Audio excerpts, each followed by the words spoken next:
saksi-saksi ini lancar banget malam ini jawabannya. Tadi waktu ditanya saya sama ditanya jaksa penuntut umum kayak sakit gigi semua. Ya, terutama si Kodir nih. Lancar banget kamu jawabnya, Dir. Besok kita masih ketemu loh, Dir. Lancar kayak gini nggak, Dir? Kamu kemarin kayak macam sakit gigi kemarin nih. Ditanya, bilang nggak tahu. Ini ditanya pengacara cepet banget jawabnya. Ya. Besok kita lihat apakah saudara masih berbohong atau enggak. Termasuk si Damson tadi. Tadi ditanya, saudara terdakwa Ferdi Sambo PCR. Ikut PCR, ditanya penasihat hukum, tidak tahu. Aduh. Oke, penekanan dari hakim yang cukup satir ya kepada saksi-saksi ini. Bu Elsa, kalau sudah hakim pun sudah sampai batas itu ya untuk kemudian bertanya ini kenapa sih kalian seperti ini dan lain-lain, itu masih layak untuk dipakai atau seperti apa Bu Elsa? Ya, soal itu tetap hakim akan memeriksa semuanya sampai selesai. Dan nanti kan ada namanya fakta yuridis, Ya. itu adalah persesuaian dari saksi-saksi itu. Kalau ada saksi-saksi yang tidak nyambung, itu nggak akan dimasukkan. Nah, misalnya Ibu PC digendong. Misalnya itu faktanya benar, video kesaksian A, B, C, D. Ya. Dan misalnya ada foto gitu. Itu adalah persesuaian. Tapi kalau namanya fakta persidangan, apa yang terungkap bisa bohong, bisa tidak bohong. Tetapi fakta persidangan itu adalah persesuaian dari keterangan-keterangan saksi, terdakwa dan juga barang bukti. Nah, ini kenapa lancar? Kan waktu di dalam persidangan kan berkas perkara itu diberikan kepada jaksa dan lawyer. Dan lawyer itu kan kebetulan itu kan anak buahnya semua. Sehingga lawyer itu bisa membriefing yang pertanyaannya pasti pertanyaan dalam BAP. Jadi dia menghafal bla bla bla bla bla bla bla dan itu berhari-hari mungkin. Yang memang biasanya kalau di luar negeri itu saksi-saksi seperti itu kan diasingkan. Di sini kan LPSK definisinya diisolasi begitu ya? Diisolasi. Definisi LPSK di sini kan saksi yang mau meminta perlindungan, takut diancam. Tapi kalau di luar negeri jaksa itu menyimpan saksi-saksi. Tapi kita nggak bisa fleksibel. Coba kita tanya kita belum ada hukumnya itu yang mana saksi-saksi kunci itu diperiksa dan dilindungi oleh jaksa sendiri tanpa permintaan. Itu biasa malah kalau kita namanya saksi mahkota sama-sama ditahan. Itu yang hukumnya tidak ada di Indonesia. Saya nggak tahu ini sudah diklasifikasikan mana yang saksi mahkota atau yang bukan mahkota, tapi paling tidak Ibu Susi bisa tidak ada fleksibilitas dalam kondisi seperti ini ya untuk menjauhkan dari hal-hal yang tidak diinginkan. Jadi langsung bisa saja kalau memang dilindungi oleh LPSK gitu ya, kita pasti akan ini dulu kan kita amankan dulu saksi. Biasanya memang seperti itu Mbak Balkis, kita beberapa hari menjelang persidangan kita amankan dan pasti koordinasi juga dengan jaksa penuntut umum. Tapi benar dari yang disampaikan Bu Elsa Sarif, kita tidak punya peraturan perundang-undangan yang mengatur mengenai kerahasiaan identitas. Ya memang ada tulisannya kerahasiaan identitas, tapi at the same time itu tersangka terdakwa itu berhak mendapatkan BAP, sementara semua kesaksian ada di situ. Kalau di sistem di Amerika kemarin yang pernah kami diskusi dengan teman-teman jaksa di Amerika, mereka itu menyampaikan bahwa ada yang namanya istilahnya jendu sama jondu. Jadi ada saksi-saksi yang memang tidak masuk di dalam berkas ya, istilahnya di berkas ya. Nah mereka akan tiba-tiba aja dihadirkan. Nah itu pasti aparat penegak hukumnya itu sudah berkoordinasi sebelumnya bahwa nanti ada saksi yang akan dihadirkan yang itu tidak diketahui semua orang, yang itu rahasianya benar-benar dirahasiakan identitasnya. Bagi LPSK lebih fleksibel atau mungkin lebih akan optimal yang mana Ibu Susi?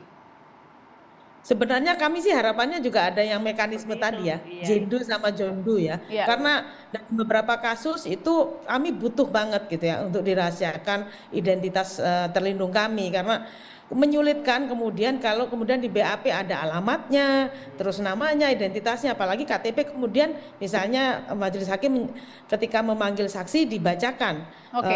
KTP identitasnya. Ini kan sepertinya di undang-undang ada apa soal kerahasiaan identitas, tetapi ternyata prakteknya tidak demikian. Nah, Baik. jadi masih seperti separuh gitu ya istilahnya. Oke, mudah-mudahan ada pembaruan ya. Ini memang pasti lama prosesnya, tapi paling tidak harus disuarakan begitu ya Bu Susi ya. Oke, saya ingin ke Mbak Feby dulu. Mbak Feby, settingan atau bukan, jika ada dugaan berkelit dan berbohong, itu harus dipertahankan atau hakim bisa men-switch skenario yang ada?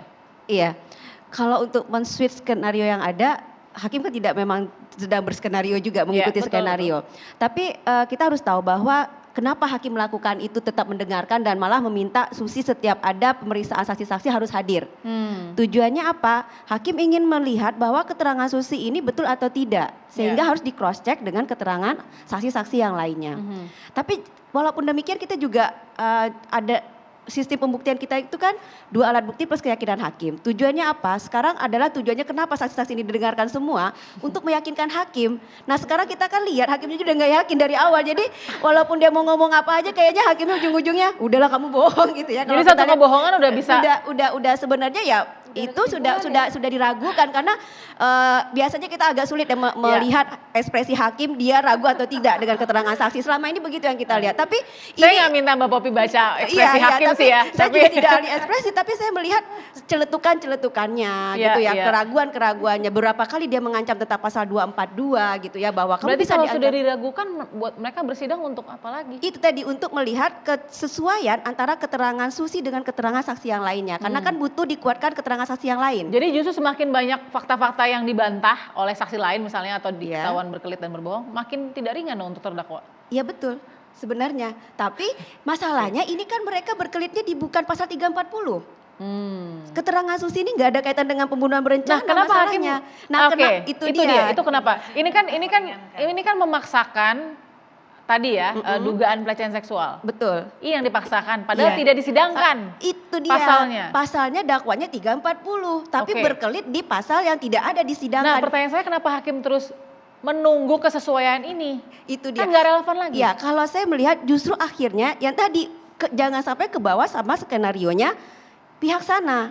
Karena apa? Karena kalau itu yang terungkap bahwa betul kejadian di Magelang itu, maka itu kan menjadi hal yang meringankan. Tapi kan tidak disidangkan pasalnya Mbak Feby. Iya, tapi meringankan untuk faktor dia melakukan pembunuhan itu, tapi bukan menghapuskan pemidanaan ya, cuma dapat meringankan kenapa dia melakukan Sebentar, itu. meringankan artinya membunuh tapi ada motifnya meringankan. Membunuh karena motif mempertahankan kehormatan keluarganya. Nah, Mempertahankan ini saat alasan sedang meringankan. terjadi kan kejadian. Mohon maaf, definisi saya belum dapat nih. Mempertahankan itu kan mempertahankan kehormatan adalah saat itu kejadian kan, Ya, kekerasan betul. seksual atau dugaan pelecehan seksual. Ya. Saat itu terjadi. Kalau sedang tidak terjadi apa yang dipertahankan? Nah, masalahnya kan tidak ada kejadian itu gitu. Nah, ini yang digalikan oleh si hakimnya atau jaksanya bahwa itu betul atau tidak, motif rangkaian kejadian itu betul ada atau tidak. Nah, kalau seandainya betul ada, ini bisa menjadi alasan peringan. Kalau seandainya betul ada kejadian itu di sana. Tapi kan kalau tidak ada, ya tidak ada alasan peringan. Justru malah menjadi alasan pemberat karena dia berbelit-belit. Sebentar, Gitu meringankan untuk tadi mempertahankan kehormatan. Kalau terjadi. Tapi kan, mohon maaf, katakan ada. Katakan kita membuat ikut skenarionya, ada katakan. Katakan ada, lalu mempertahankan kehormatan. Kan kejadiannya sudah lewat dari hari pembunuhan, mohon maaf. Ya, itu dia. Kalau kita bawa lagi nih, kalau ada ya hukum adat ya yang dikatakan bahwa dia akan melakukan pembalasan kepada orang yang melakukan itu terhadap kehormatan keluarganya, itu harus dilakukan oleh tangannya sendiri, bukan dilakukan oleh tangan orang lain. Dan kemudian dia akan menyerahkan senjata yang dia gunakan itu kepada siapa yang akan menghukumnya. Saya sudah melakukan itu demi menjaga kehormatan keluarga saya, silakan saya mau diapakan. Itu untuk kaitannya dengan ini. Itu bisa meringankan? Meringankan. Ini kan dia menyuruh orang lain, ini bukan dia melakukan sendiri dengan tangannya. Berarti bisa gitu. diringankan atau tidak? Ya kalau itu pasti tidak, karena kan dia tidak melakukannya, menyuruh orang lain lagi, bukan dia yang melakukan itu. Oke, baik. Gitu kan? Jadi kita masih bertanya. Strategi. Saya nggak mau Popi juga ya, tapi ini jadi bahan pertanyaan, kenapa harus mohon maaf ya, saya dengan segala rasa hormat dengan tentu hakim dan jaksa dan yang lain, tapi banyak sekali energi yang terbuang untuk memasangkan pasal yang tidak disidangkan. Sesaat lagi ya kita akan bahas di Perempuan Bicara.